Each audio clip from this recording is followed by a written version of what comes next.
नमस्कार, मैं हूं Amod Shrivastava. Amazing thought, amazing message, amazing information की दिशा में आज एक कदम और आगे।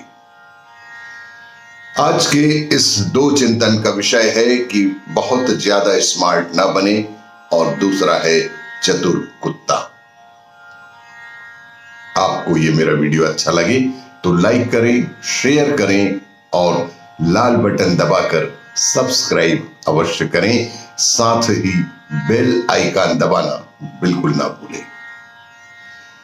आज के इस बैंकिंग के दौर में एसएमएस, ईमेल या सोशल मीडिया प्लेटफॉर्म से प्राप्त किसी भी संदेहजनक लिंक पर क्लिक बिल्कुल ना करें।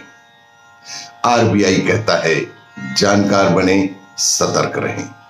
आज की इस दो चिंतन का विषय स्मार्ट ना बने और चतुर कुत्ता। आत्मज्ञान प्राप्त करना किसी तरह की उपलब्धि नहीं है। आत्मज्ञान का अर्थ है कि आप अपने अज्ञान को भेद कर बाहर आ गए हैं। आत्मज्ञान का सीधा सा अर्थ है कि आप अपने अज्ञान को भेद कर उससे बाहर निकल आए हैं। यह एक एहसास है। इसका मतलब यह है कि आपको समझ आ गया कि आप कितने बड़े बेवकूफ हैं।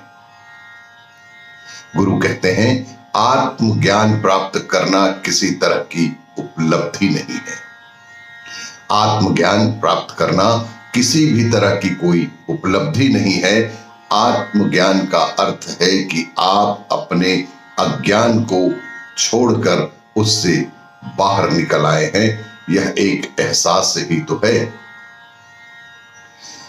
दुनियादारी में चतुराई आवश्यक गुण हो सकता है। दुनियादारी में चतुराई आवश्यक गुण हो सकता है, चतुराई यानी स्मार्टनेस। लेकिन यह आध्यात्म के जगत में लाभदायक बिल्कुल नहीं है।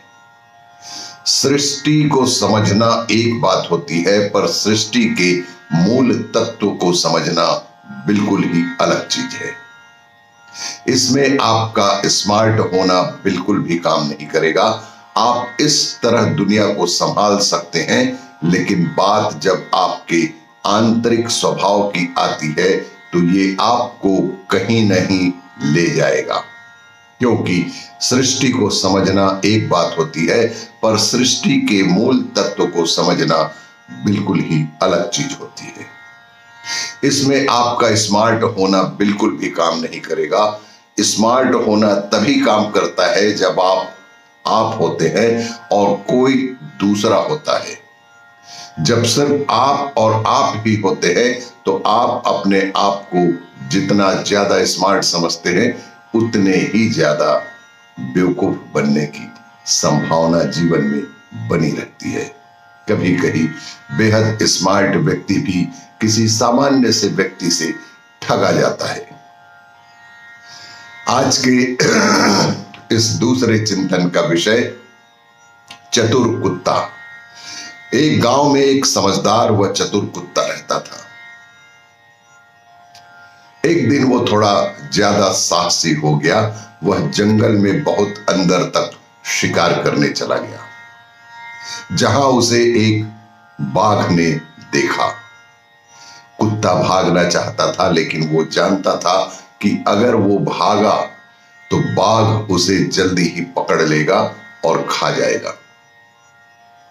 उसके पास में हड्डियों का ढेर देखा तो उसके चारों ओर चक्कर लगाते हुए कहने लगा, वाह भगवान, ये बाघ मेरे लिए बहुत अच्छा भोजन है। शेर के बाघ के चारों ओर चक्कर लगाते हुए यूं ही कहने लगा कि वाह भगवान, ये बाघ तो मेरे लिए बहुत ही अच्छा भोजन है। यह सुनकर बाघ हिचकिचाया और थोड़ा पीछे हट गया। अरे, ये कोई ऐसा जीव है जो बाघ को भोजन बना लेता है। वो मुड़कर जाने लगा। पास के पेड़ पर बैठा एक बंदर ये सब देख रहा था। वो बाघ से बोला, वह सिर्फ कुत्ता है, उसने तुम्हें बेवकूफ बनाया है। बंदर ने बाघ को बोला कि वो सिर्फ एक कुत्ता है, उसने तुम्हें बेवकूफ बनाया। बाघ को बहुत बुरा लगा। उसने कहा, आओ हम उसे पकड़ें। तो बंदर कूदकर बाघ की पीठ पर बैठ गया और वे कुत्ते की ओर दौड़ने लगे। कुत्ते ने देखा कि बंदर बाघ की पीठ पर सवारी कर रहा है और वे उसकी ओर ही आ रहे हैं। उसने फिर तिकड़म भिड़ाई और जोर से जम्हाई ली और बोला कि कहां है वो बदमाश बंदर। लगभग 1 घंटा हो गया जब मैंने उसे किसी दूसरे बाघ को पकड़कर लाने के लिए कहा था। यह सुनकर बाघ ने बंदर को मार दिया। इस तरह कुत्ता फिर बच गया। कहानी का संदेश यह है कि अगर व्यक्ति या प्राणी अगर शांत चित्त होकर समस्या का समाधान खोजे तो उसका हल अवश्य ही निकलता है। आपको ये मेरा वीडियो अच्छा लगे तो लाइक करें, शेयर करें और सब्सक्राइब अवश्य करें। धन्यवाद।